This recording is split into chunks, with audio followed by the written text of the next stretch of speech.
ओर रुख करते हैं, जहां से बड़ी खबर निकलकर सामने आ रही है। मयंक को बोरवेल से निकाला गया बाहर, एम्बुलेंस से ले जाया गया अस्पताल। तो बड़ी खबर आपको बता रहे हैं कि मयंक का रेस्क्यू ऑपरेशन लगातार जारी था। 160 फीट नीचे गड्ढे में बोरवेल के जा गिरा था मयंक, और मयंक को बाहर निकाल लिया गया। इस वक्त की बड़ी खबर यही है, एम्बुलेंस से उसे अस्पताल ले जाया गया, रेस्क्यू पूरा हो चुका है। बड़ी खबर इस वक्त की आपको रीवा से बता रहे हैं। तो ये तस्वीरें देख रहे हैं आप, जहां पर मयंक को अस्पताल भेजा गया, एम्बुलेंस से निकाल लिया गया है उसे बाहर। अभी आगे की जानकारी निकलकर सामने नहीं आई है कि उसकी हालत कैसी है, लेकिन मयंक का रेस्क्यू कर लिया गया है। ये तस्वीरें हम आपको दिखा रहे हैं INS 24/7 पर। सबसे पहले ये तस्वीरें हम आपको दिखा रहे हैं INS 24/7 पर, जहां मयंक को निकाल लिया गया है, उसका रेस्क्यू कर लिया गया है, एम्बुलेंस से उसे अस्पताल ले जाया गया। आपको बता दें, लगातार उसका रेस्क्यू ऑपरेशन जारी था, लगातार SDRF की टीम, NDRF की टीम जुटी हुई थी।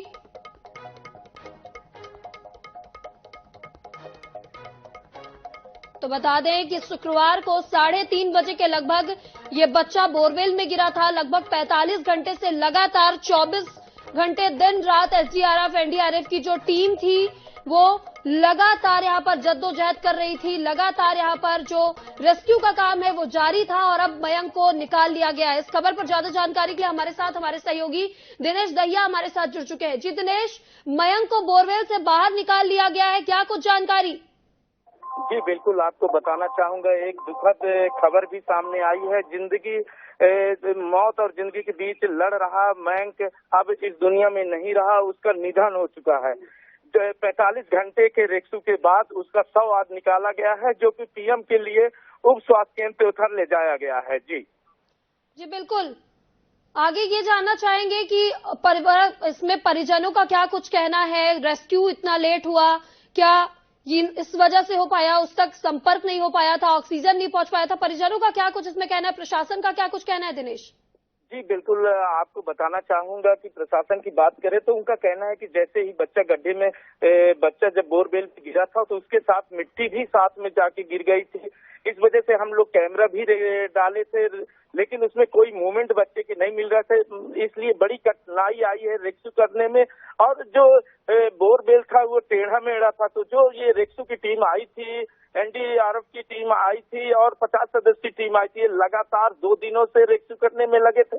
जब इन्होंने गड्ढा खनना शुरू किया तो ये बगल से गड्ढा खन गया, वहाँ मयंक के पास नहीं पहुंच गए। फिर उन्होंने एक और चुनौती सामने आई, फिर उन्होंने कल से शाम से दोबारा गड्ढे खनना शुरू किए, तब जाके आज पाया है, और वहाँ पानी भर गया था।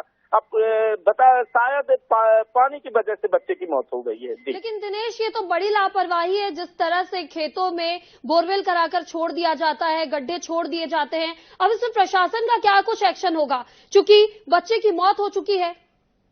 जी बिल्कुल, आपको बताना चाहूंगा, एक बात सामने आ रही है कि ये मिश्रा परिवार का जमीन था।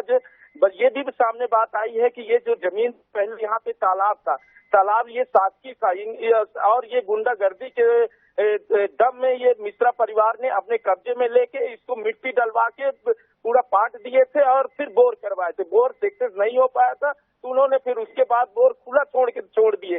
जैसे ही ये घटना घटी है तो वो पूरे परिवार सहित घर से फरार हो गए हैं। जी बिल्कुल दिनेश, जब बच्चे को बाहर निकाला गया तो जहां पर बच्चा फंसा था वहां पर क्या पानी मौजूद था?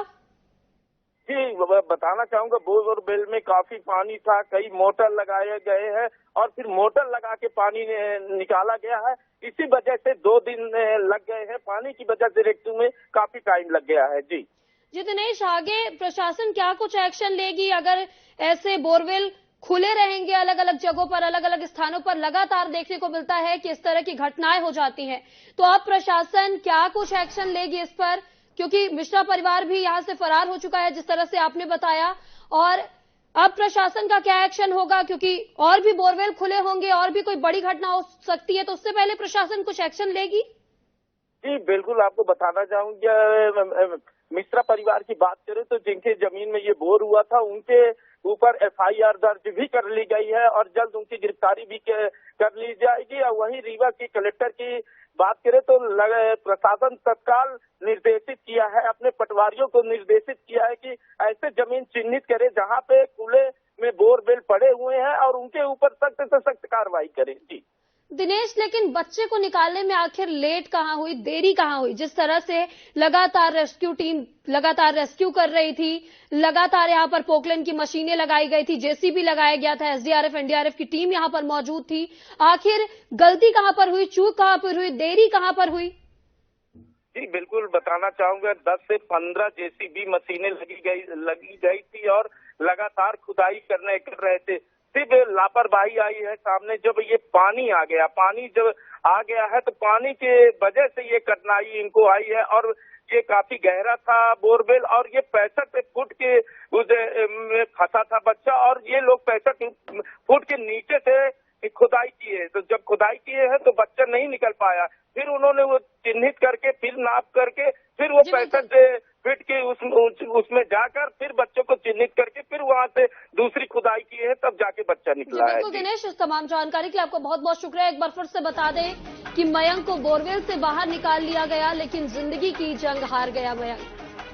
तो रीवा से ये बड़ी खबर है, दुखद खबर है। शुक्रवार को बोरवेल में ये बच्चा गिरा था, जिसके बाद लगभग 45 घंटे बाद रेस्क्यू किया गया, नीचे पानी पाया गया। बच्चे की जो सुगबुगाहट थी, कोई भी आवाज नहीं मिल रही थी, बच्चे तक खाना भी नहीं पहुंच रहा था 45 घंटे में, और अब बच्चा जिंदगी की जंग हार गया है मयंक।